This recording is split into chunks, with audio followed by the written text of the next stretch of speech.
اعوذ باللہ من الشیطان الرجیم بسم اللہ الرحمن الرحیم۔ میں ان کے نام سے کرتا ہوں ابتدائے کلام، وہ جن کے نام فرشتوں نے بھی سنبھل سنبھل کے لیے۔ آپ کی نظر میں آج مکتوب نمبر 45 نہج البلاغہ کا۔ اس میں مولا علی علیہ السلام فرماتی ہیں والی بصرہ سے عثمان ابن حنبل کو کہ لوگوں نے کھانے کی دعوت دی، اور اسی مکتوب میں، اسی لیٹر میں اگر تھوڑا سے آگے آ جائیں آپ، تو امام علی علیہ السلام باغ فدق کا واقعہ اس میں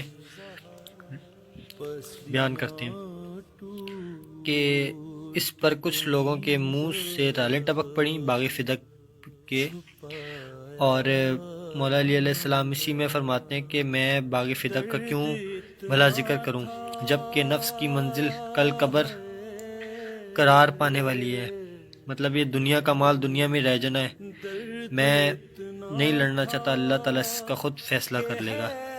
یہ لکھا ہے بہترین فیصلہ کرنے والا اللہ ہے، ٹھیک ہے۔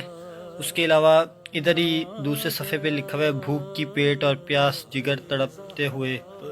یہ سارا اچھا، اس میں جو امپورٹنٹ بات دیکھنے والی ہے وہ یہ ہے، اس صفحے کے اوپر یہ ہے پیج نمبر 736، اور اس میں حضرت فاطمہ علیہ السلام نے ابو بکر سے کہا کہ رسول اللہ صلی اللہ علیہ وسلم نے فدق مجھے دیا تھا، لہٰذا وہ میرے حوالے کرو، اور امیر المومنین نے ان کے حق میں گواہی دی۔ حضرت ابو بکر علیہ دوسروں گواہیوں کا مطالبہ کیا، چنانچہ دوسرے گواہ امین نے دی، جس پر ابو بکر نے کہا اے دختر رسول، تم جانتی ہو کہ گواہیوں کے لیے 2 مرد یا 1 مرد اور 2 عورتیں ہونی چاہیے۔ اسی میں آگے فدق پیغمبر کی مالیت تھی، اور انہوں نے اپنی زندگی میں جناب سیدہ سلام اللہ علیہ کو دے دیا تھا۔ حضرت ابو بکر نے اس کا قبضہ چھین کر آپ کو بے دخل کر دیا۔ اللہ اکبر، اللہ اکبر۔ اور اسی سلسلے میں حضرت علی اور امین کی گواہی اس وجہ سے مسترد کر دی، مطلب رد کر دی ان کی گواہی۔ جناب سیدہ کا قبضہ مسلمہ ہے۔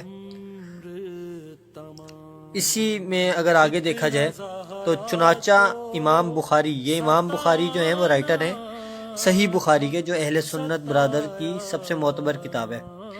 اس میں اس کا ایک واقعہ انہوں نے اس میں ریلیٹ کیا ہوا ہے نہج البلاغہ میں، کہ رسول اللہ نے فرمایا تھا اگر بحرین کا مال آیا تو میں تمہیں اتنا اور انتہا دوں گا۔ ایک صحابی تھے رسول خدا کے، لکھا ہوا نام ان کا جابر بن عبداللہ سے روایت ہے کہ انہوں نے کہا کہ مجھے رسول اللہ نے فرمایا تھا، ٹھیک ہے۔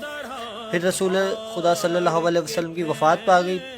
جب حضرت ابو بکر کا زمانہ آیا تو وہ ان کے پاس گئے، اور ابو بکر نے اعلان کر دیا کہ جس کو کا رسول اللہ پر قرض ہو، انہیں کسی سے وعدہ کیا ہو تو ہمارے پاس آئے۔ چنانچہ میں ان کے پاس گیا اور انہوں نے واقعہ بیان کیا، اور پیغمبر نے بحرین کا مال آنے پر مجھے اتنا اور وعدہ کیا جس پر انہوں نے عطا کیا، ٹھیک ہے۔ ان کو عطا کر دیا، لیکن جناب سیدہ سلام اللہ علیہ کو عطا نہیں کیا باغ فدق، ٹھیک ہے۔ یہ صحیح بخاری کے رائٹر ہیں امام بخاری، انہوں نے اس بک کے اندر یہ اپنی صحیح بخاری کی بک کا جو پیج ہے اس میں باغ فدق کا، اس کے اندر سے اس کے اندر تھوڑا پارٹ ڈالا ہوا، یہ باقاعدہ ڈیٹیل ہے اس کی، ٹھیک ہے۔ تو یہ ایک مسلمان ہونے کے ناطے ہم لوگ کو ڈوب مرنے کا مقام ہے کہ جناب سیدہ سلام اللہ علیہ کے ساتھ کتنا ظلم کیا امت نے بابا کے مرنے کے بعد۔ 18 سال کی عمر میں جناب سیدہ سلام اللہ علیہ۔ آگے یہ لکھا ہوا رسول اللہ صلی اللہ علیہ وسلم، ابو بکر، عمر اور عثمان ایک گواہی اور کی قسم پر قبضہ کر دیا کرتے تھے۔ آگے یہ ڈیٹیل لکھی ہوئی کہ ایک جو ہے